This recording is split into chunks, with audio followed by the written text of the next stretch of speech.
Agora, no verso 24, Jesus diz algo que é sobre o que eu gostaria de falar.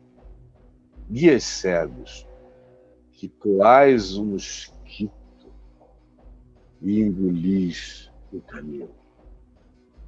Guias cegos, que coais o mosquito e engolis camelos. Eles são capazes de se dedicar, de pegarem uma lupa. E não é trabalho científico, não é microbiologia, não é infectologia, não é nenhuma prevenção pandêmica, não. Não é contra a Aedes aegypti, não é contra a malária, não. É apenas uma intenção de valorizar o que é mínimo, enquanto eles próprios são capazes de engolir um camelo. Veja essa imagem, essa caricatura. Isso tem que ser visto e lido como uma charge, como um cartoon. Daqueles caras com a lupa tentando dissecar um camelo, uma fimose, uma circuncisão, uma minimalidade, são de um minimalismo perverso. Enquanto isso, enquanto a lupa aponta na direção do mosquito, eu vou rever ele tentando cortar a boca de um camelo, puxando o camelo, dizendo: nem dói, é gostoso, é natural, é assim mesmo. É o meu sanduíche preferido. Obrigado, Senhor. Engolhendo o camelo da morte, do assassínio, do ódio, da hipocrisia, da mentira, desse espírito missiologicamente tarado que vai para o outro lado do oceano para tentar fazer um índio se vestir como um americano, ou um africano se vestir como um inglês no passado, ou até hoje tentando fazer com que populações indígenas ou nativas se transformem em evangélicos ou em católicos, segundo o modelo ocidental consagrado apenas pelas nossas próprias doenças de natureza cultural. E a gente quer transferir isso para os outros. E engolindo camelo. Meu Deus, não poderia haver uma imagem, eu não encontrei até hoje na leitura dos sábios do Oriente, nem dos psicólogos, nem do Dr. Freud, que iniciou esse processo. Em ninguém eu encontrei uma imagem para definir esse desfocamento, essa perversão cognitiva, como aqui nessa descrição de Jesus. Guias cegos, e ainda se oferecem para levarem as pessoas pelas mãos. Jesus diz: vocês vão adoecendo essas pessoas. Quem segue vocês perde a cognitividade saudável, perde o senso de realidade, perde a perspectiva de humanidade, perde a ideia de respeito pela individualidade do próximo, perde a alegria na diversidade humana. Vocês querem fazer de todos alguém que seja a expressão daquilo que vocês assumiram como moda, como modo, como atitude religiosa, e se as pessoas não se tornarem assim, elas vão para o inferno. Mas vocês é que estão fazendo-as 2 vezes mais filhas do inferno do que vocês mesmos, afirma Jesus com peremptoriedade, com drasticidade. São as expressões para descreverem Mateus 23. Olha essa doença cognitiva, que, olha, eu lido com muita gente, estou ouvindo gente há 48 anos, aos milhares, mas eu não conheço pessoas com problemas de natureza cognitiva mais forte, são capazes de entrar no negacionismo da realidade tão grande quanto esses que ficam tomados pela tara da fixação religiosa. Todas as fixações geram isso. A gente vê fixação num clube. Põe, às vezes, o cara numa torcida organizada que é capaz de matar, de dar tiro, de quebrar garrafa na cara dos outros, como a gente assiste aqui no mundo inteiro, especialmente em alguns países do Brasil, da América Latina e em alguns países da Europa. É uma coisa louca. É fanatismo de natureza clubescamente religiosa. Mas os fanatismos religiosos são também fanatismos clubescos, daquela seita, daquele grupo. No esporte, a gente vê o pessoal se dedicando a seitas esportivas, uma paixão que os leva a essa disposição de machucar, de quebrar e partir amizades para sempre, de ficar com raiva e transferir para a mulher e para os filhos o ódio. Vocês sabem do que eu estou falando. Agora, imagina isso vinculado à ideia de Deus. Como é elevada a uma potência ou a uma onipotência inimaginável. E como altera o processo de interpretação da vida por inteiro. E não adianta mais nem tentar conversar. Não existe mais nenhuma lógica a ser aplicada desse diálogo. Aqui mesmo, por exemplo, nós estamos cheios de cristãos. A maioria aqui são cristãos. Temos alguns agnósticos, ateus, que me assistem porque gostam, por outras razões gostam. E são bem-vindos. Agora, a maioria dos religiosos, conquanto se digam cristãos, conquanto não possam negar que eu estou lendo Jesus e ainda nem possam também negar que a interpretação é correta, porque se eles forem ler o que Calvino diz sobre isso, é isso mesmo. Se eles forem ler o que qualquer um diga sobre isso, os reformadores, é isso mesmo. Se eles forem ouvir o que o Papa Francisco diz sobre isso, é isso mesmo. O que Agostinho diz sobre isso, é isso mesmo. O que os pais da igreja disseram sobre isso, é isso mesmo. Mas não adianta. Porque o Jesus disse isto mesmo, para um grupo de religiosos como muitos aqui, e eles não quiseram ouvir. Como diz Paulo, dá coceira nos ouvidos, eles tapam os ouvidos.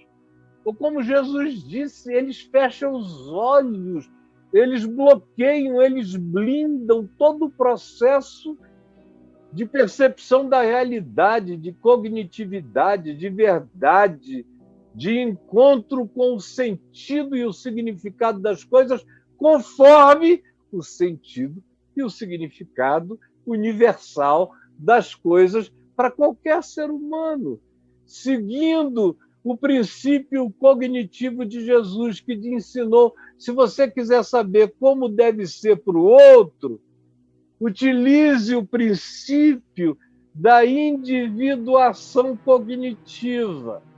Imagine que você deve querer para os outros o que você quer para você. E não admitir que seja servido aos outros ou que você mesmo sirva aos outros o que você não serve a você e não aceitaria que fosse servido a você. Jesus disse: o que quereis que os homens vos façam, fazei vós também, primeiro, a eles. Esse é o princípio, essa é a interpretação, essa é a cognição de uma mente saudável, de um espírito saudável. É só essa cognição que alinha mente, coração, sentimento, emoção e coloca a gente olhando a verdade, e a verdade nos libertará cada vez mais. No entanto, a gente está diante de uma das descrições de perversão cognitiva mais extraordinária, numa síntese incomparável, como essa de Jesus. Guias cegos, que coais o mosquito e engolis o camelo. É uma charge extraordinária. Você compreendeu? Agora, talvez a sua pergunta é: quando é que isso se estabelece na gente? Aí eu digo segundo as seguintes coisas. Eu quero dizer 3 coisas que me pergunta agora, Caio. Quando é que isso entra na gente? Quando é que isso entra na gente? Se você não perguntou, deveria perguntar. Quando é que esse negócio entra na gente? Quando é que essas fixações alteram o nosso olhar a esse ponto de a gente ficar nessa situação, de ter o olhar completamente pervertido e alterado? Em primeiro lugar, quando você entrega a sua mente aos dogmas religiosos, como se houvessem dogmas religiosos. Existem dogmas religiosos, segundo os homens e a religião. Mas para Jesus, os dogmas religiosos estão todos relativizados, porque para ele só há um dogma. É: ama o teu próximo como a ti mesmo. O que quereis que os homens vos façam, fazei vós também a eles. Esse é o único dogma. Um único mandamento eu vos dou, que vos ameis uns aos outros, assim como eu vos amei. Há um só dogma. E, meu Deus, se você lê os evangelhos, você só encontra esse dogma. Se você lê as cartas do apóstolo Paulo, você só encontra esse dogma. Se você lê a primeira epístola de João, você só encontra esse dogma. Só há um. Como ele mesmo disse, pouco é necessário, ou mesmo uma só coisa. É que você ame, e ame a Deus amando o seu próximo, conforme ele ensinou. A religião, todavia, tem muitos dogmas, e quando você se entrega ao dogma religioso, ao dogma teológico, por exemplo, que é um argumento, o cara diz: não, não é um dogma religioso, é uma sistematização racional, teológica, o que é uma coisa de uma infantilidade brutal. Não existe isso. A gente faz qualquer que seja a leitura a partir da acumulação das nossas pré-compreensões. E se as nossas pré-compreensões são de natureza dogmática, que conduzem a nossa mente a uma fixação que não nos permite mais nenhuma outra percepção ou observação, a gente fica cego, como Jesus aqui diz, guias cegos. Você pode até dizer que é guia de alguém, mas você é só o cego liderando a fileira dos cegos, como Jesus disse, até caírem todos no abismo. Todos. Essa coisa, deixa eu chamar de coisa,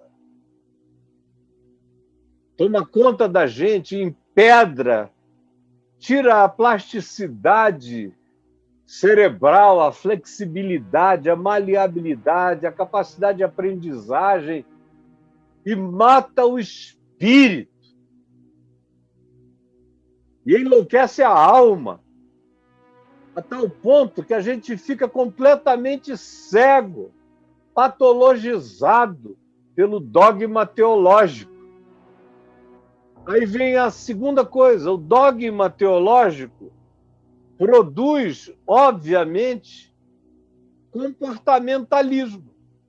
Não fica só na base de um conceito.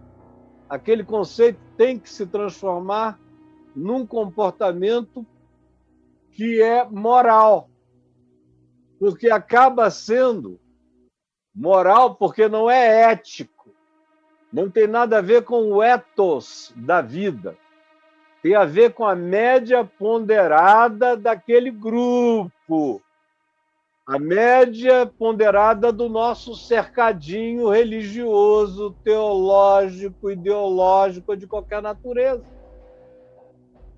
Isso produz essa moral do nosso grupo que é imposta sobre o mundo inteiro. E aí começa a missionarice, que faz você atravessar o mundo para fazer um prosélito 2 vezes mais filho do inferno do que você. Dói, né? Ouvir isso. Eu peço que você perdoe a Jesus por ter falado isso e me perdoe por estar dizendo o que ele ensinou, o que ele profetizou, o que ele exortou, o que ele rasgou como mentira de mortalha na nossa cara. Aí o dogma teológico que produz o dogma de costumes gera imediatamente o dogma psicológico, porque daí em diante não adianta, a pessoa se torna imutável. Aí, minha gente, só aquela vinda de Jesus com uma voadora celestial no peito de Saulo de Tarso, conforme Atos 9.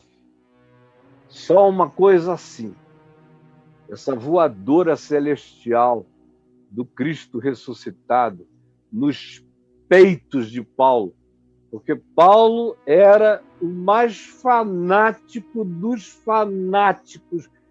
Era capaz de matar como matou, de torturar como torturou, como ele diz.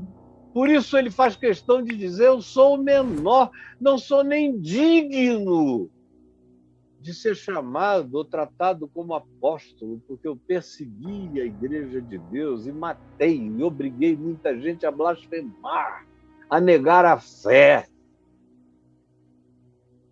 Quando se chega nesse ponto de endurecimento, só uma soberania arrombante pode mudar a mente. É por isso que eu não discuto em rede social. Eu não discuto. Eu gostaria até de pagar alguém para ficar lá falando por mim, mas eu não tenho condição. Eu, pessoalmente, não acredito que quando a pessoa chega ali com aqueles ódios todos, uma fala minha vá mudar coisa alguma, muito menos uma fala de contestação. E, às vezes, eu tento ir com apenas meiguice, deixar, Senhor, pega essa meiguice e aplica do coração do indivíduo. E tem alguns que apenas param de molestar, mas eles não mudam, não mudam. Eu vejo gente próxima de mim, gente que, inclusive, eu sei que me ama, me quer bem, mas eles foram para além da capacidade de ouvir.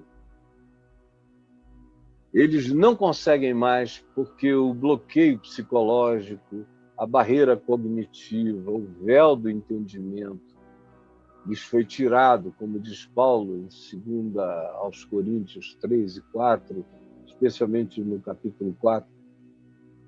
É aquele véu que cega o entendimento dos incrédulos E assim como Jesus aqui está falando com religiosos, Paulo lá em 2 Coríntios 4 está falando com religiosos de Corinto também. Não é para ateus. Ateus, em geral, não sofrem disso, são fáceis. Agnósticos já estão dizendo, olha, eu estou aberto, eu não tenho conhecimento de nada. Vamos conversar. Foi por isso que Jesus disse que meretrizes, publicanos e pecadores precediam os religiosos de Israel no reino dos céus, vos precederão. Os de vocês que entrarem, entrarão depois das prostitutas e dos pecadores, porque eles não têm dogma de nada, eles aplaudem qualquer que seja a verdade singela que chega no coração deles, eles dizem, fica aqui, fica comigo, não vai mais não, deixa eu ter acesso a você, como eu vejo todo dia acontecer. Agora, pergunte-se, o quão blindado você está aí? Uma coisa fácil, e a gente vê, por exemplo, eu olhei aqui para baixo, tem 4 haters. Foram os que tiveram a coragem de ir entrando aqui. Alguns nem param para ouvir. O Caio fala toda manhã, deixa eu ir lá dizer que eu não gosto. Agora, é mais louco ainda se o cara diz que é cristão, fica ouvindo, não tem o que dizer em contrário, se encontrar comigo vai beijar minha mão, mas aqui, para ele não se converter, para ele não dialogar com ele mesmo, ou ele diz que não gostou, ou ele ouve algo que é tão verdadeiro, verdadeiro, verdadeiro, que ele pula fora e diz, eu não vou ficar aqui não, porque isso é perigoso. Como eu já ouvi pessoas dizer.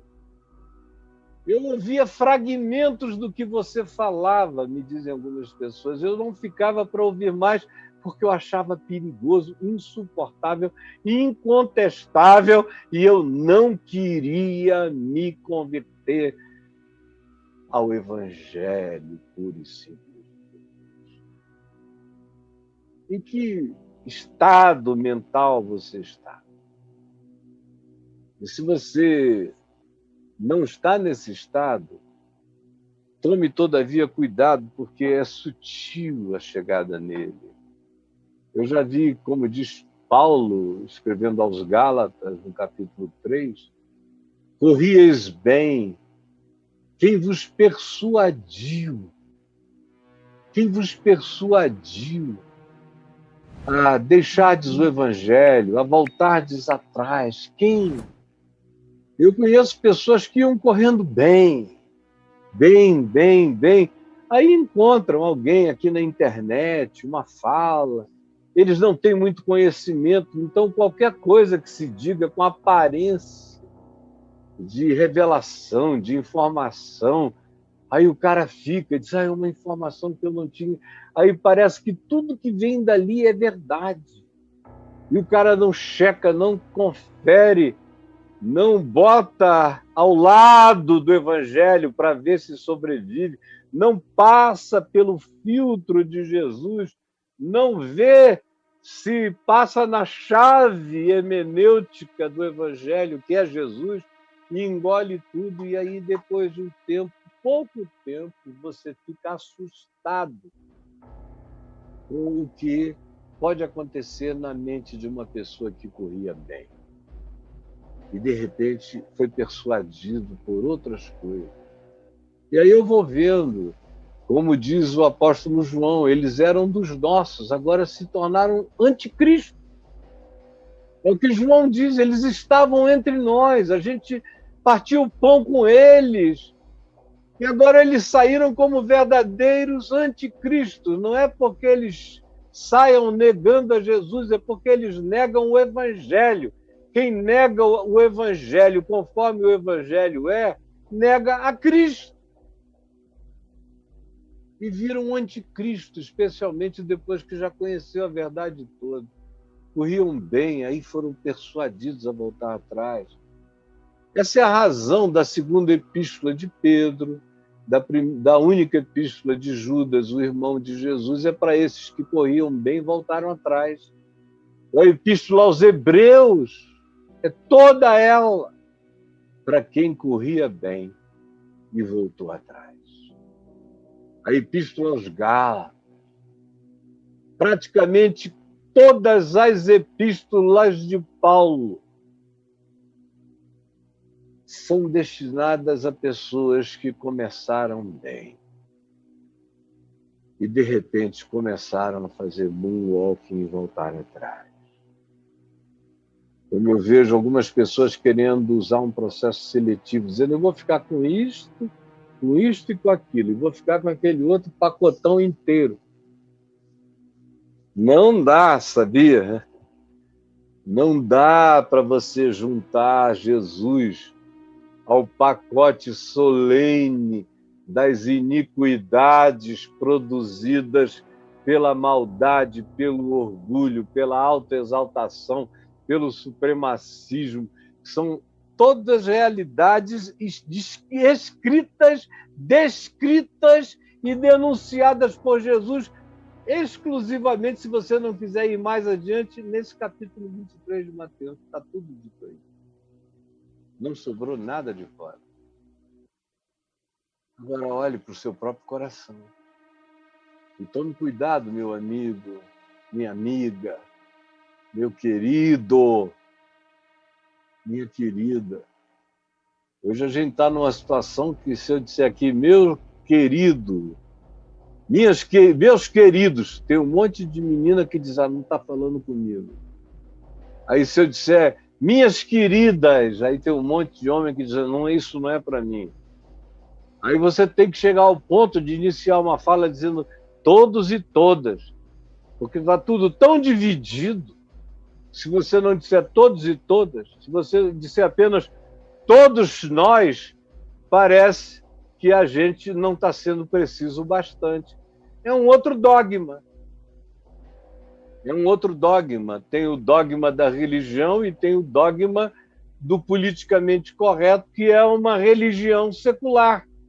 Igualmente dogmatizante, igualmente castrante, igualmente policialesca, igualmente cheia dos seus xerifes, igualmente confrontadora, insistente, fanática e perturbadora. Por isso o mundo está assim, nessa guerra entre fariseus de um lado e saduceus de outro. Os fariseus são como Jesus descreveu aqui, e como, quem sabe, você ainda é. Agora, os saduceus eram aqueles que não criam em nada. Eles só tinham etiquetas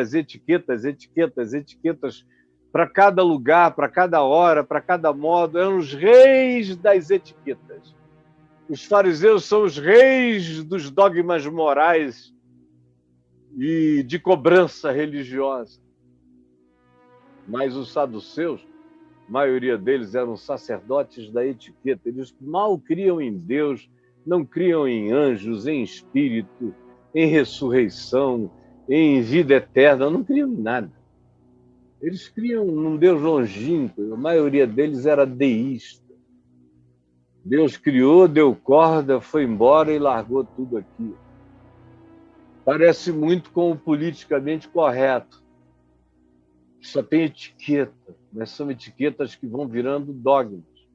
Mas o dogma dos fariseus é infinitamente pior. O dogma dos fariseus mata mesmo em nome de Deus. O dogma dos saduceus não tem muito Deus no processo. É só em nome da etiqueta mesmo. Não é uma ética, é só etiqueta. Mas cria bloqueios, cega.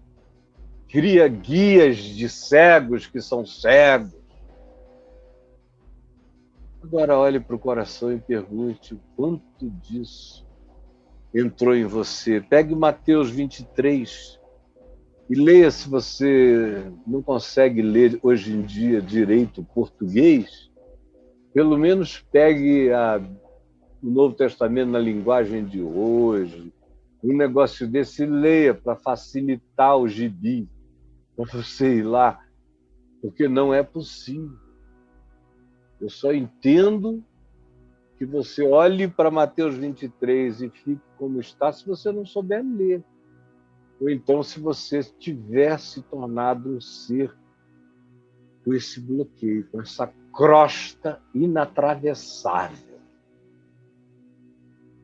Aí um dia a gente se arrebenta, a gente explode, a gente espoca. Normalmente essas pessoas são aquelas que, depois de um tempo, a gente diz no medida. O cara pegava a filha, ele era isso, ele fazia aquilo, porque é só fachada, é só máscara. É para os outros, não é para ele. E eu estou falando agora de você, estou falando agora de nós, estou falando agora do povo da igreja, não da sinagoga, porque a própria igreja é chamada de sinagoga de Satanás, ou é descrita como aquele lugar aonde Jesus não entra. Jesus não entra, onde ele fica fora, como lá em Laodiceia, Apocalipse 3, 2, 3, leia, para você ver como a gente está tão perto dessa possibilidade. Como a gente pode sentar à mesa e estar planejando traições, está fazendo confissões de bravata, mas a gente não vai aguentar ali na primeira gravata, a gente pula fora. Jesus, eu não tenho mais nada a acrescentar, essa é a tua palavra. Conforme tu a pronunciaste, conforme tu a ensinaste, está aqui, uma clareza dos céus, límpida, explicada com cristalinidade irretorquível. Mas nada mudará se o teu espírito não explodir aquele dunamis de revelação, porque a crosta criada nos corações de milhares e de milhões é enorme. Por favor, mesmo que eu estivesse falando sozinho no deserto, eu continuaria a falar.